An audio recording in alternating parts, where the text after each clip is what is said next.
All right, welcome back. You're still watching News Central TV. It's time to bring you up to speed with all happening in Morocco, the 2025 African Cup of Nations.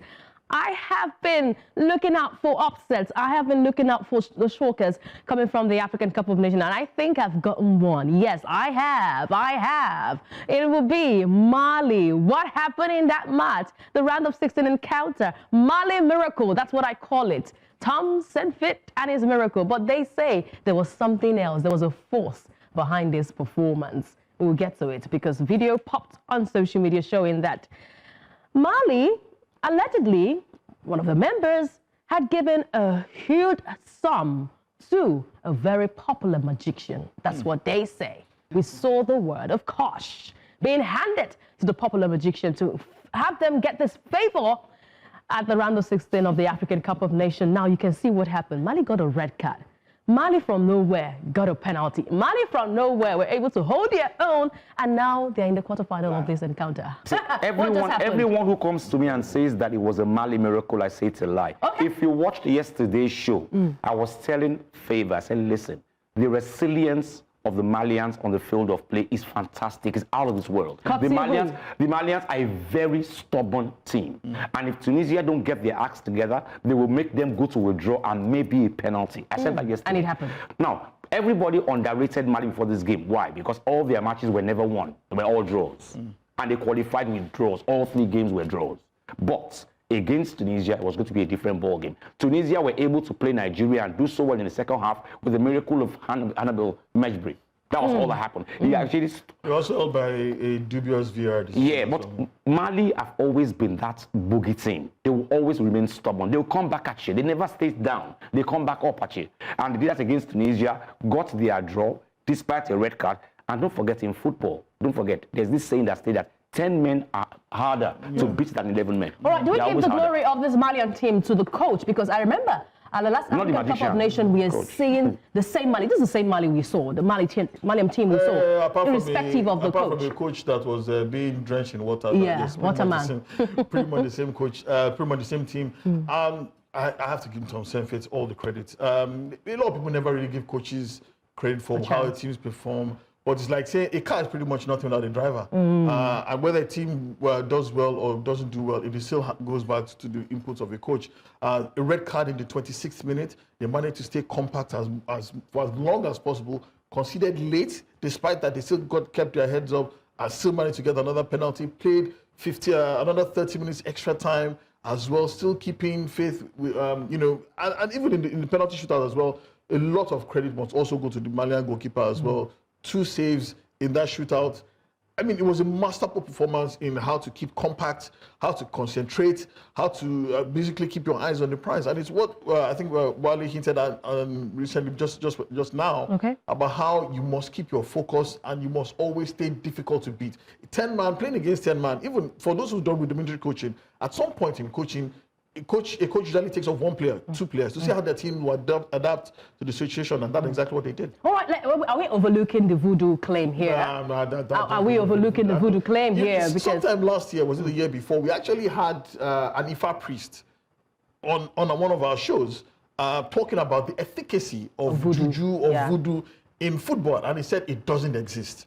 So I'm not putting this... I know for one that, I don't know if voodoo exists, or I know voodoo exists in real life. But does voodoo exist in football? I don't know. But I know for one from experience. Well, I know one person who believes that voodoo exists. No, this is from experience. He fought for it during the 2026 World Cup qualifiers. Who's that? Okay.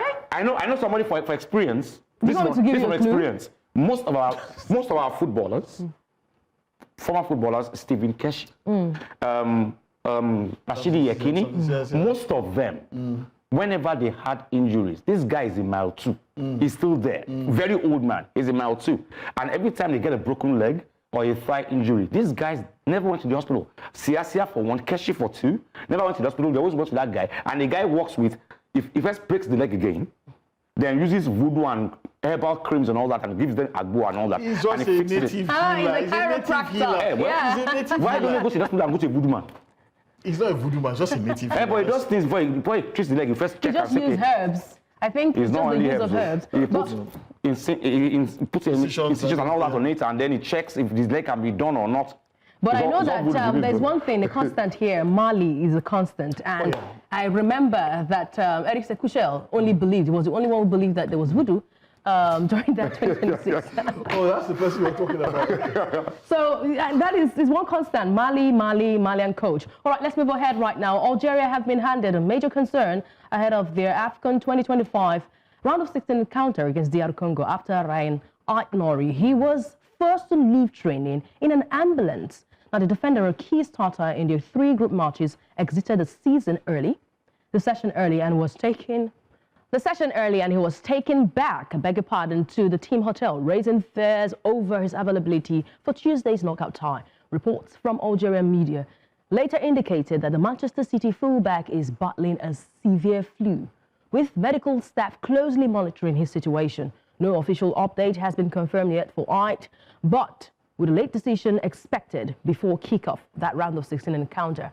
Teams do not want to have this kind of situation or be in this kind of situation. And for a very pivotal player like Ait-Nouri, what is Algeria going to miss here ahead of this Tuesday tie? Yeah, they're missing a very key player, good defender, excellent going forward. One of their best players on the offensive, and also a really good defender in the fullback positions, considering the fact that the DR Congo do a lot of their good work down the flanks in the fullback position. So we've seen them he's before. A key player for them, and it's a big miss. But they have Remy Bensebaini, who can also fill in at either fullback position. They might also bring in another player as well. But losing Ait-Nouri, who is really one of their most high-profile players, is a big blow. But I think this Algerian team are capable of finding solutions within the squad. And it's also a really decent team. They are the only other team apart from Nigeria who qualified with a 100% record as well. Yeah. There's lots of hope rising in Algeria that they can do it. There's a huge Algerian population in Morocco right now, both those who live there and those who traveled in. So that can give them added impetus. But it's a big loss because he's a key player both defensively and offensively. All right, journalists in Morocco are not having a field day with Coach Eric Chelle.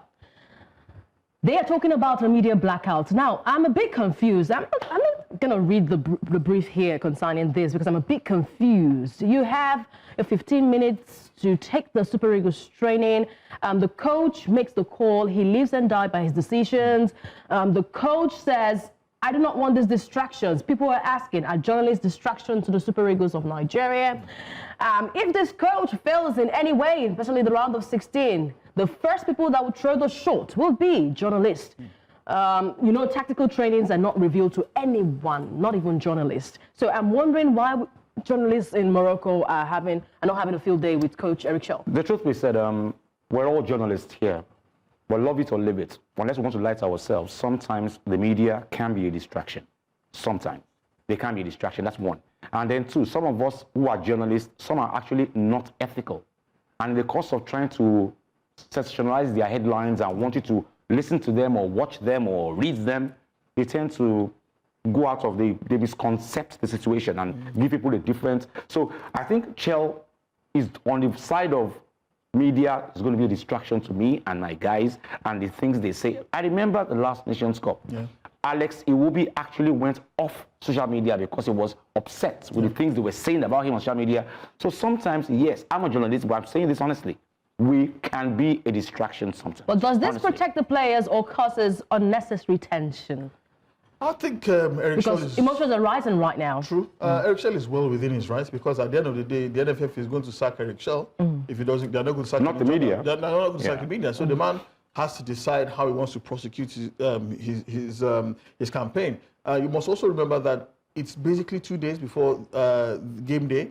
He has limited time in order to fine-tune his tactics. So he needs as much time with his team as possible. If he feels that he has to sacrifice 15 minutes with the media for him to get that done, it's a worthy cause. If eventually Nigeria does beat Mozambique, nobody will remember this. But the sad part about it is that the media are waiting. It seems as if they are waiting, poised for something wrong to happen, so that they can now say, yes, after all, he didn't give us... Look, 15 minutes with the media will not improve Nigeria's chances. But 15 minutes with Eric Chelle on the tactical sessions will definitely improve Nigeria's chances. So I think he's well within his rights to make that call because ultimately, he is the one who's going to take the brunt. All right, this is not a risky isolation because they say the media brings the polls of the fans, over 200 million people being represented by the Super Eagles of Nigeria. So is this not a risky isolation for the Super Eagles? Like Wale said, ahead of the round of 16. Like Wale said, it can be a bit of a distraction because every time you put a mic in front of what do you want to say to France back home, what do you want to say to 200 million people watching you, what do you want to say to... I think sometimes it can be a bit of... It can build a bit of tension on the players. Pressure.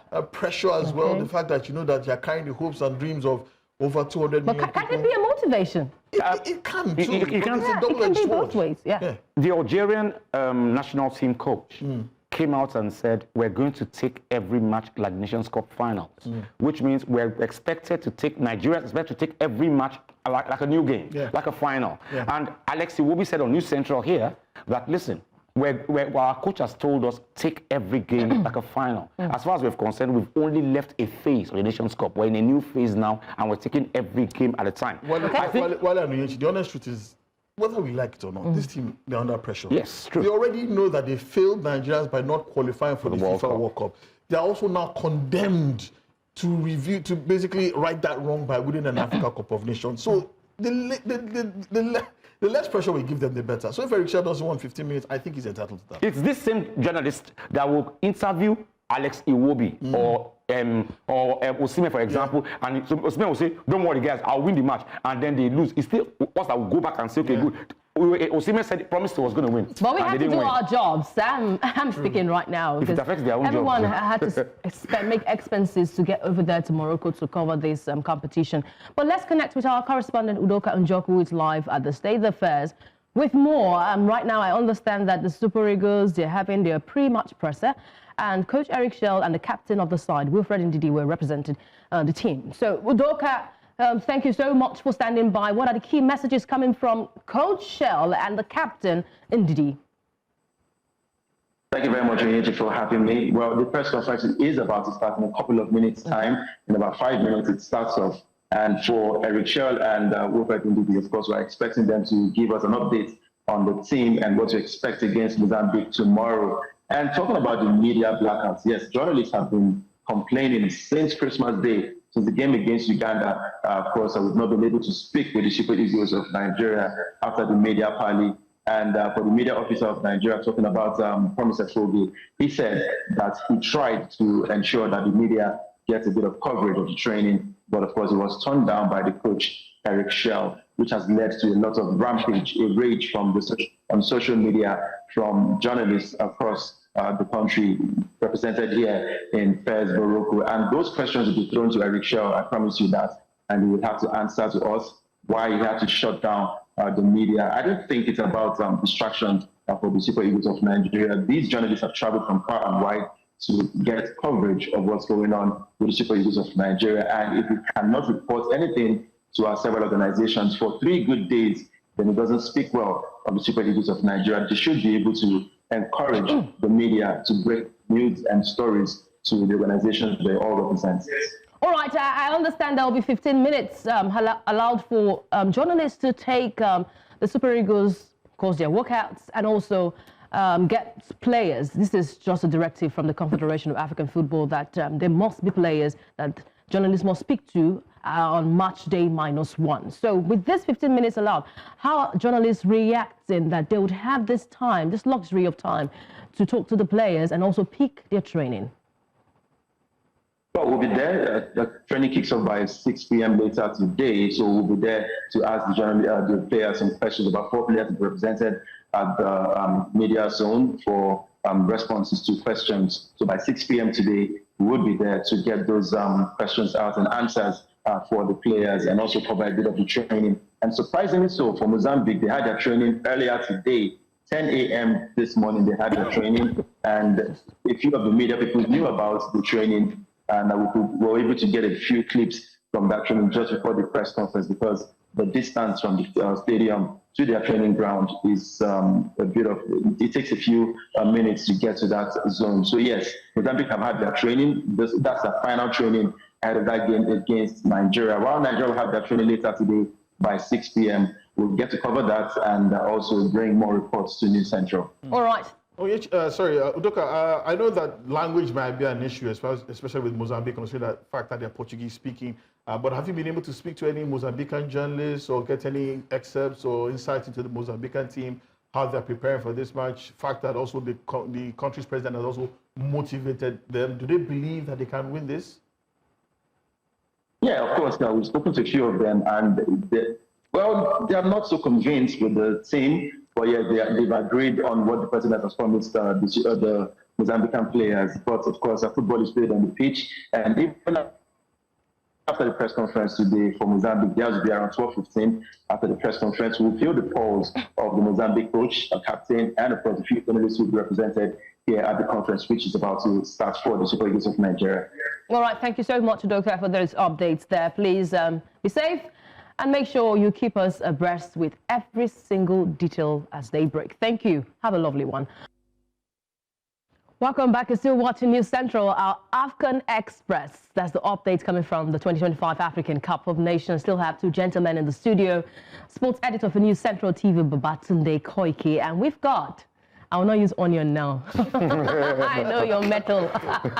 One is caught in the studio. Thank you so much, gentlemen. Yeah. It's been an interesting conversation. Yes, we talked about Nigeria. Got updates from Hugo and Joko, our correspondent who is there. As they say, everybody pay money, go AFCON. Yeah, we also paid.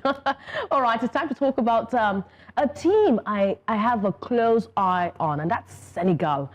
Remember when Senegal dominated Africa? It seems they want to do that again. They want to get on this mission again. Senegal secured their place in the quarterfinal, becoming the first team to secure their place in the quarterfinal of the competition in Morocco after defeating Sudan 3-1. Now, I must tell you that even the team they faced, Sudan, well, I'll give them the flowers. I will really give them the flowers. Yeah, I mean, nobody expected Sudan to go through. Yes. I mean, this without scoring a goal. Yeah, true. They eventually scored one goal, but it wasn't enough. I thought Sudan were bright in the early stages. They shocked everyone scoring in the first 6 minutes.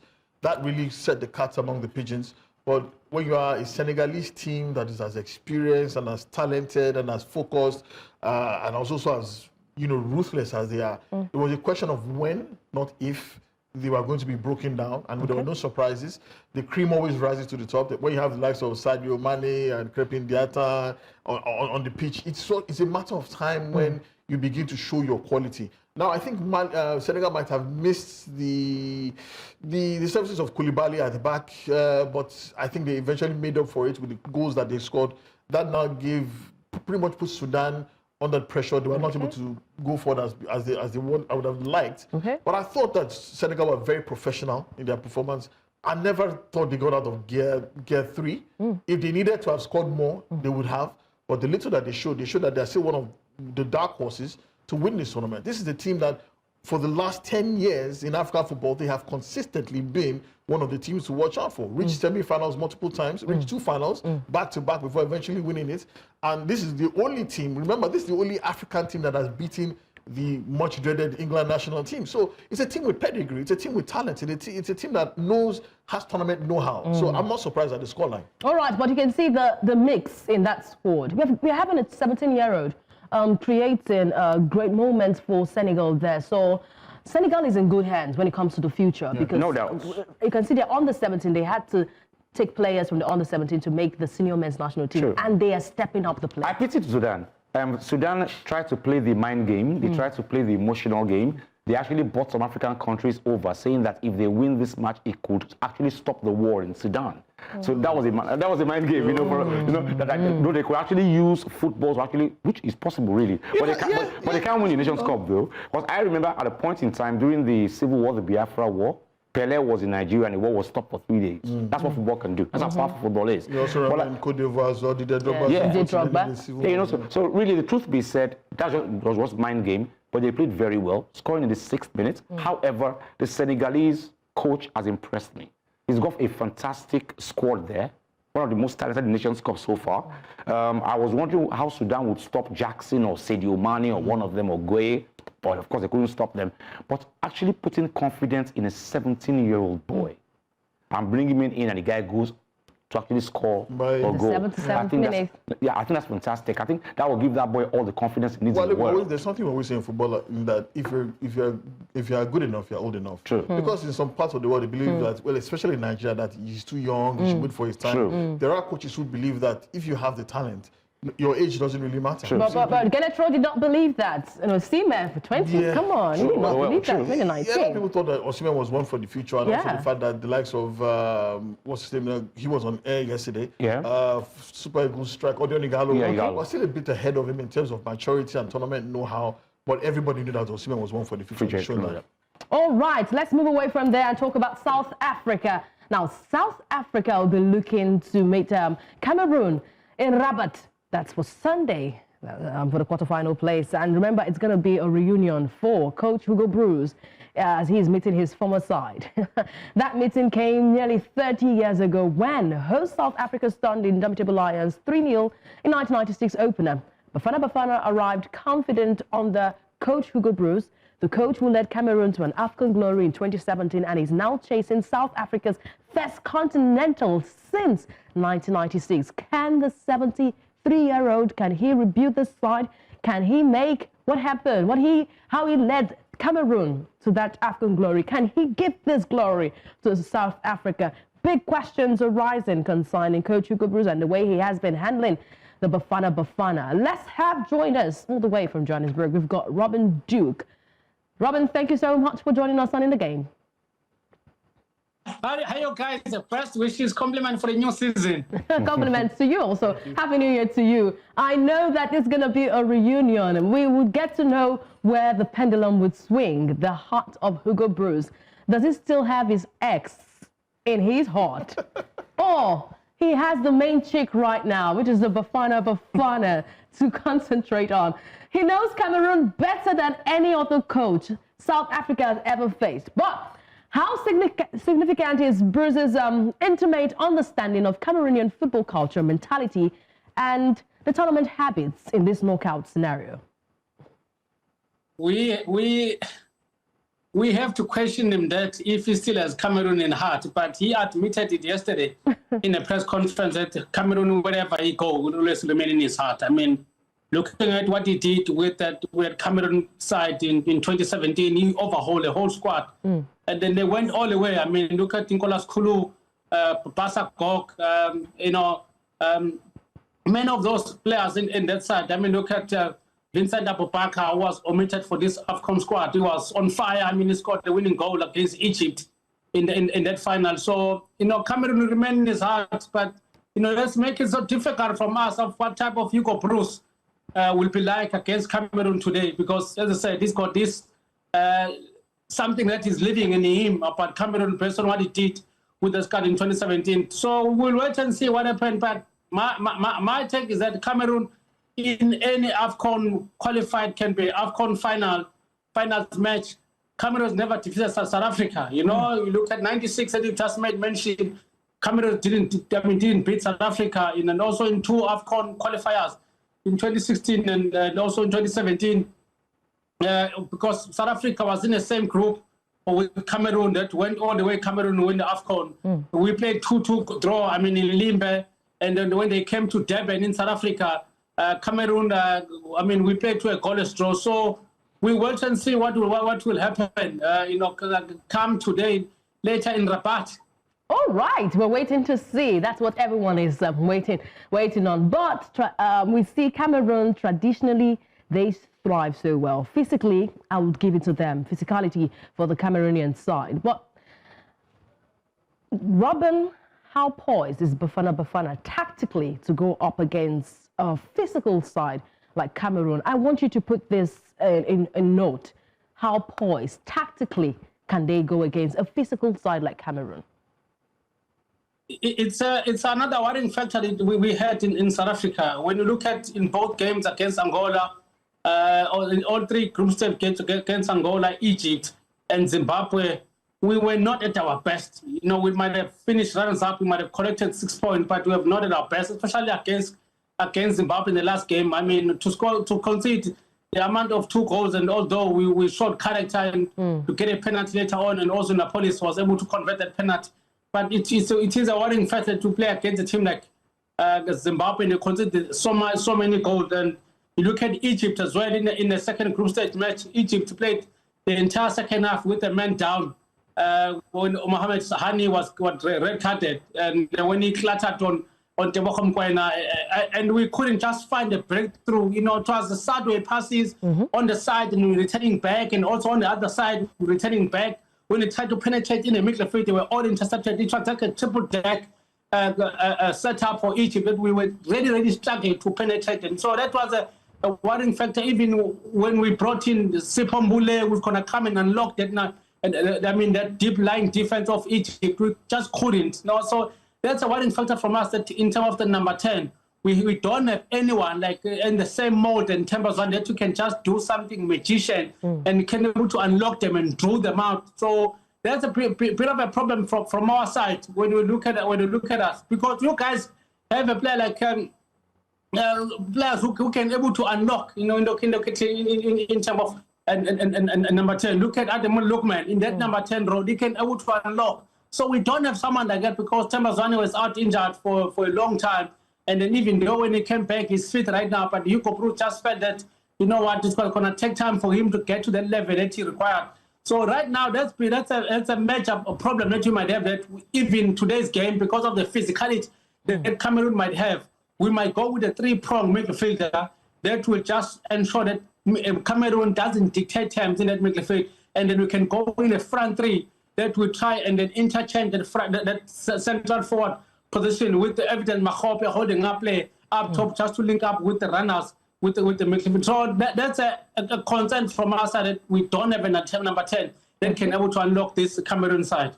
Okay, we'll wait and see what will unfold in that match between South Africa and Cameroon.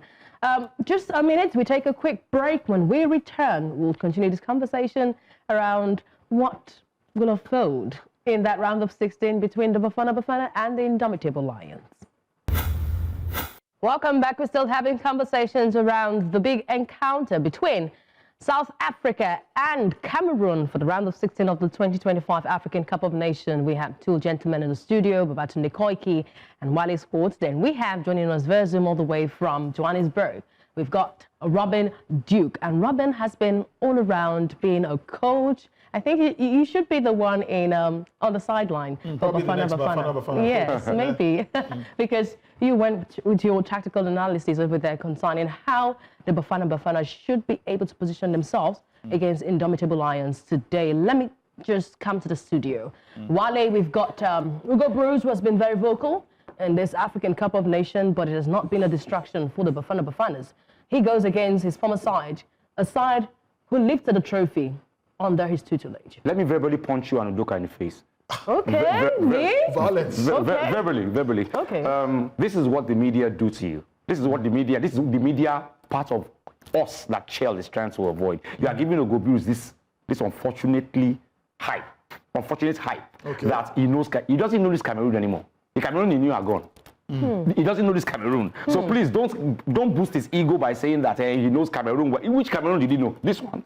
Or the 2017 one. It's almost like a decade, almost a decade. Yeah, 2017. So he doesn't know this Cameroon. So don't give. That's one. Then two, I don't see. Robin just said it all. Robin said they don't have a traditional number 10 like Super Eagles have, like a look more like an Osime. But they have been thriving. Yes, but they have been thriving in the competition. Yeah, they don't have that kind of number 10 that he hopes that they had. They don't have it. In number 10 will muscle the defense. Now the question is, can anybody in that South African team muscle that defense? They are too physical. They will bully you. That Cameroonians always bully you. Any opponent they come with. So South Africa don't have. I can't see any striker, any forward in Bafana Bafana that can actually muscle, bully the Cameroonian defense. So that's the thing about Bafana Bafana. They play. And it's also basically been the hallmark of South African football over the last decade or so. They play a very good, intricate, short passing game that is built on trying to get behind the opposition defense, either through the flanks or through the midfield. They don't use physicality. They use quick thinking and quick passing in the latter stages of the game, especially in the final third. And that has what has helped them so far. And that is why I honestly believe that this is a 50-50 game. Cameroon will obviously be physical. They also have good players as well. The 19-year-old forward, is it Christian Kofano is his name? He's been very, very good. The midfield also been Baleba too, has also been very, very talented. There's also I beg your pardon, the Manchester United for Mbeumo. He's been very good as well. So I think it's a really, really good Cameroonian side. Okay. On the flip side, that Bafana team it's not bad as well. Okay. Yes, they might not have had it as well as they'd like against Egypt, unable to break Egypt down, but because Egypt are a tactically superior team, and they've also considered when they shouldn't have against Zimbabwe, it doesn't change the fact that they're a decent team, and that short passing game is pretty much a question of brain over brawn. Now that's going to be two contrasting sides, which makes this, in my opinion, a 50-50 encounter. All right, a 50-50 encounter, but the fans are not feeling that way because they know that the whole thing stops at between the sticks when the ball we get into the post. And Cameroon are without one man they feel confident in. He was not even listed in the squad list heading up to this African Cup of Nations, Andre Onana. But Bafana Bafana has got one man they've got a vote of confidence for, and in Rowan Williams. Robin, what do you say? Because I'm beginning to interchange. Robin, come into the conversation. Do you think your goalkeeper can be the saving grace for Bafana Bafana today to stop the ball from getting into the net? That Babatunda Koke was mentioning there with Cameroon, because there's also a bit of worry concern with this Cameroon, because Mbemo, he was taken off, I think, in the 46 minutes against Mozambique in the previous game, and also Nuhu was taken off, I think, before the halftime. So there is an injury concern, and Nuhu is a captain who played for Saunders in America. I'm sure many of you saw during the FIFA Club World Cup in America. So he's the king. I mean, he's the skip of the side. So he was taken off. Although, I mean, that didn't matter because they went on, they won the game and then they finished second. I mean, guys, they finished second with tied on point with Ivory Coast, you know, on 7 points in that Group F. So it's a side that is really growing. And then you look at what happened prior to this AFCON for Cameroon. There was so many confusion with Mark Brice, the Belgium coach, that he was put aside because somebody had to enforce his own enforce his own authority because it's a president of the association, and then they brought in David Pacho. Look at what David Pacho has done now with this Cameroon side, despite all the confusion that they had before this AFCON. And then they've really done it, they've really stepped it up. With regards to Ronan Williams, I have been left quite worried about him of late. I mean, since Mamelodi Sundowns, they changed the coach in December last year with Miguel Cardoso coming in, the Portuguese coach who had experience before. Who led to them the CAF Champions League in 2024. And then since he came into Sundowns, Ronan Williams has really kind of dropped his game level because also remember Sundowns were able to change the goalkeeper coach in Wendy Robinson, who's now a part of Ronald Mukwena's team at MC Alger in Algeria. And then they brought in Kenneth Mwene, you know him very well with the Zambia national team that won the AFCON in 2012. But Ronan Williams has not been the same. I mean, some goals that he have been conceded. Okay. When you look at the AFCON in 2024, that in Ivory Coast, he was absolutely outstanding. You look at the save that he made also, I mean, in the quarterfinal against Cape Verde, those penalties, when he made 4 saves, he has not been the same, you know, since when he collected, I think, 2 awards in the CAF award in 2024. He has not been the same himself, I mean, up to now. So as much as the skip of the side, there's also been question mark about him. That since Sundowns changed the goalkeeping coaches, he has not been the same. But, you know, he's a skip of the side, he always rhyme because he's an icon of South Africa. All right, Robin, of course, I understand your concern there, but we wish your team all the best heading up into the round of 16 encounter against Cameroon. We have been speaking to a sport journalist with Sportwire from Johannesburg, South Africa, Robin Duke. Thank you so much. We're pressed for time, guys. Yeah. We need to go at this time. But looking at the games we have on parade today, what are you predicting? Tanzania. Yes, of course, Tanzania. I know Morocco is under pressure to win this Africa Cup of Nations, but they've been dealing with it pretty well. I expect Morocco to be able to do that business against Tanzania.